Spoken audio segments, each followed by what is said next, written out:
생활 속 경제 이슈를 살펴보는 맛있는 경제 시간입니다. 모건대 금융보험부동산학과 정재호 교수, 공인중개사협회 서영원 지부장 나오셨습니다. 네, 좀 오랜만에 뵙겠습니다. 네, 안녕하세요. 반갑습니다. 예. 코로나19 사태가 장기화되면서 이 부동산 시장에도 그 영향을 좀 많이 미쳤을 것 같습니다. 거래량이 좀 크게 줄었다고 들었는데 지부장님 그 실제 시장 상황 어떤지 좀 설명을 해주시죠. 국토부에서 발표한 거 보면은 이제 약 19.8% 정도 감소했다고 보는데 현장에서 보면은 거의 작년 대비 봤을 때 약 30% 정도 예. 거래량이랄지 전세 물량이랄지 급감을 했기 때문에 예. 우리 중개업계에 종사하고 있는 우리 공인중개사들 역시도 잠정적으로 어떤 휴업 상태에 지금 도달해 있다라고 보시면 될 것 같습니다. 그러니까 실질적인 실수요자가 아니면은 집 보러 가질 않을 것 같은 거예요. 지금 뭐 일단은 집을 보려면 현장을 봐야 되는데 예. 볼 수도 없고 예. 그런 영향 때문에 사람들이 일단 움직이려고 하진 않습니다. 예. 그러다 보니까 우리 중개업계에서도 다른 업종도 물론 그 개인 자영업자들이랄지 지금 소상공인들 뭐 예. 대기업까지도 힘들다고 하는데 저희 중개업계에 종사하는 공인사 역시도 지금 상당히 어려움에 지금 네. 처해 있는 게 사실입니다. 네. 정 교수님 보시기에는 어느 정도 영향을 미친 것 같습니까? 예. 사실 이제 정부에서 발표하는 그런 자료를 저희가 참고할 필요성이 있습니다. 지난 3월까지는 상승세를 유지를 했습니다. 예. 그래서 지난 3월 경우에 그 자료를 보면은 전국적으로 0.54% 상승을 했고요. 예. 세종시 같은 경우에는 4.24%로 굉장히 높게 상승을 했습니다. 그리고 이제 인천, 경기도, 대전 같은 경우에는 1.3% 상승을 하는 그런 추세를 보였는데 네. 최근 이제 본격적인 그 코로나19가 본격적으로 됐던 4월 들어서는 특히 이제 경제 지표 악화, 그러니까 경제 성장률이 마이너스 1.2%가 예상이 된다고 보다니까 예. 결국에는 이제 주택 시장이 이제 관망세로 돌아선 거 아니냐. 예. 그리고 앞에 얘기한 것처럼 이제 거래량도 급감하는 그런 현상이 나타난 것으로 볼 수가 있습니다. 네. 교수님께서 지금도 주택 가격 상승률을 좀 얘기를 하셨는데 올해 초까지만 해도 이제 그 두 분 예측이 총선 전까지 좀 정점을 찍고 총선 이후에 좀 하락할 것 같다라고 예측을 하셨거든요. 코로나19라는 이제 변수가 좀 크게 터졌고 이제 어떻게 전망을 하세요? 지금 예. 지금 시각에서는. 예. 저희가 다 얘기했지만 4.15 이제 총선 이후에 결과가 결국에 이제 현 여당인 더불어민주당이 이제 압승을 했지 않습니까? 예. 그러다 보면은 현 정부 그리고 여당의 주택 정책 방향은 시장 안정화입니다. 예. 그래서 규제가 더 들어갈 거라고 그렇게 예상은 하고 있는데 예. 지금 저희가 이제 규제는 보통 이제 간접 규제와 직접 규제로 나눠볼 수가 있습니다. 이제 간접 규제 같은 경우에는 이제 조세 관련되는 부분인데 지금 아시겠지만 종합부동산세 그리고 소득세법 그리고 주택법을 통해서 이제 민간 분양가 상한제 적용 이런 부분인데 예.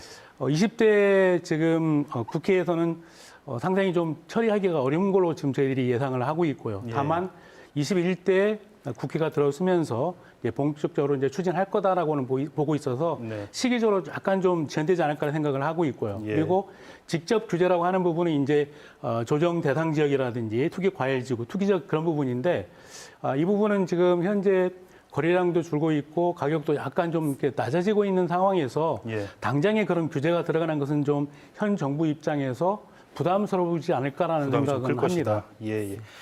지부장님 보시기는 어떻습니까?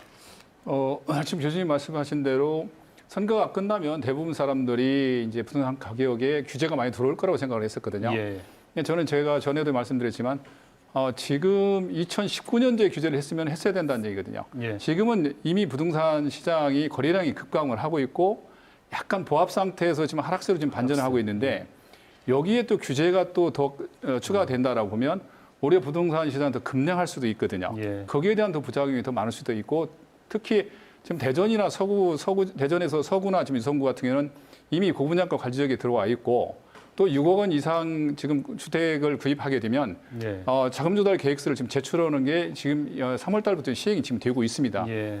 그런 영향 때문에 가뜩이나 지금 코로나19 때문에 부동산 경기가 지금 침체되고 있는데 여기에 또 추가로 규제까지 들어온다 보면 이제 부동산 가격은 큰 폭으로 하락할 수도 있기 때문에 지금은 제가 봤을 때 규제보다는 시장의 흐름에 좀 맡기는 게 맞지 않냐라고 저는 보기 때문에 지금은 이미 규제를 들어올 상황이 아니라고 봅니다. 하려면 진작에 했어야 되고 지금은 어떻게 보면 효율적으로 관리가 중요하다라고 저는 보고 충분히 있습니다. 이제 냉각됐다는 말씀이군요. 예.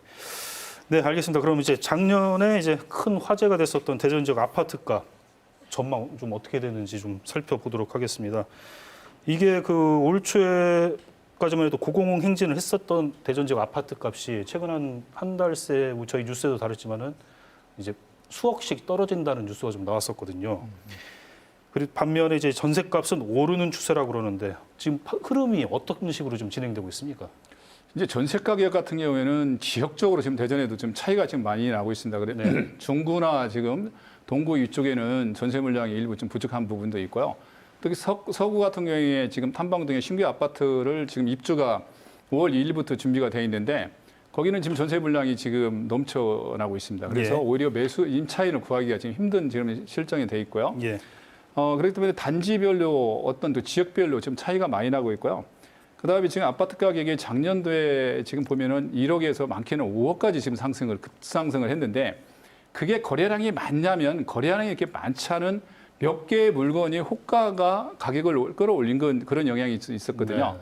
그래서 지금은 이제 그런 어떤 그 호가의 물량보다는 어떤 시장 가격의 이제 흐름에 이제 조금씩 맞춰가기 때문에 지금은 이제 그런 어떤 그 단기 내에 급등하는 그런 시장은 두 번 다시는 오지 않을 걸로 지금 하기 때문에 지금은 약간 좀 조정 시장으로 지금 보면 될 것 같습니다. 상승 쪽으로 지금 보시는 거예요? 상승보다는 지금 보합에서 약간 하락으로 보합이나 지금 하락.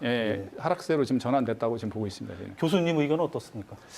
지금 지금 현재 나타나고 있는 그 전세 거래량이 이제 증가하고 매매 거래량이 좀 주는 부분에 대해서는 지금 올해 지금 대전시에서는 원래 2만 2천 호 정도의 그런 아파트 분양 계획을 잡았었습니다.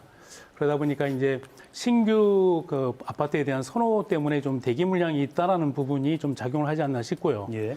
그리고 또 하나는 기존 아파트 가격이 너무 많이 올랐습니다. 예. 그래서 구입을 하고 싶어도 못하는 그런 경우, 그리고 또 최근에 이제 그 정비 사업이라든지 재개발 재건축으로 일시적으로 이제 전세를 찾는 분들이 이제 전세 물량을 찾다 보니까 가격이 이제 올라가고 거래량이 예. 증가되는 부분인데요.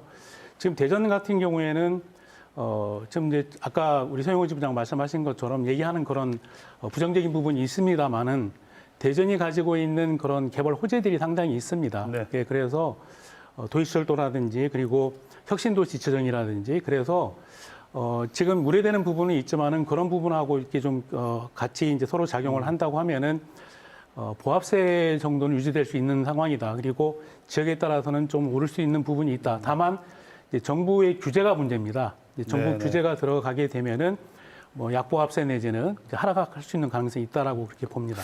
보합세로 좀 의견이 모아지는 것 같습니다.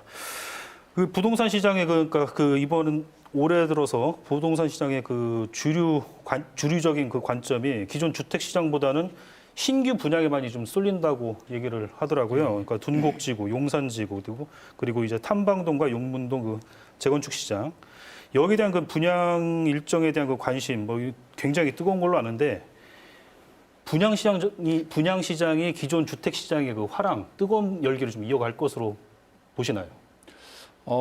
지금 사장 말씀하신 대로 금년도에 대전의 어떤 부동산 시장은 기존에 지금 있는 아파트보다는 신규 분양 시장이 주도할 것으로 저는 예측을 하는데 왜냐하면 올해 지금 그 분양 계획 잡혀 있는 물량이 약 18,000세대에서 19,000세대 정도가 지금 계획이 잡혀 있는데 네. 그 지역적으로나 브랜드나 이렇게 보면 대전 시민들뿐만 아니라 위주에 있는 투자자들도 상당히 선호하는 지역이 지금 많습니다. 먼저 말씀하신 대로 지금 용문 1, 2, 3구역이랄지 탐방 1구역이랄지 예. 갑천 또 1, 2구 블록이랄지 이런 지역들은 대전 사람뿐만 아니라 전국에 있는 사람들이 다 관심을 지금 가지고 있는 지역이거든요. 예. 특히 또 서구나 또 유성구 같은 경우에는 거분양가 관리 지역에 지금 들어와 있기 때문에 규제를 받고 있기 때문에 분양 가격을 시중 가격에 맞출 수가 없습니다. 오히려 시중 가격보다 제가 봤을 때는 33평형 기준으로 했을 때 작게는 한 2억에서 3억 정도 차이가 날 수가 있거든요. 네네네. 그렇다고 보면 투자자들이라든지 신규 주택을 구입하려고 계획했던 사람들 입장에서 시민들 입장에서 봤을 때는 기존의 아파트보다는 신규 아파트를 분양받는 게 확실한 투자잖아요. 그렇기 때문에 신규 아파트 쪽으로 갈 확률이 높다고 보고 있습니다. 정 교수님도 그 의견 좀 짧게 부탁드립니다. 예. 그 지금 현재 선호는 더 많을 거라고 봅니다. 그리고 분양량이 있을 거라고 봅니다. 예. 그 이유가 원래 지금 올해 계획이 이제 2월, 3월부터 분양이 시작되는 걸 했습니다. 그러나 이제 코로나19 사태로 인해서 이제 공급이 좀 지연되다 보니까 아무래도 기다리던 대기 수요들이 신규 분양 아파트에 대한 그런 청약에 대해서 뛰어드는 그런 부분이 있기 때문에 네. 뭐 분양 열기는 있을 거라고 봅니다. 네. 네, 저 오늘은 여기까지 듣도록 하겠습니다. 맛있는 경제였습니다.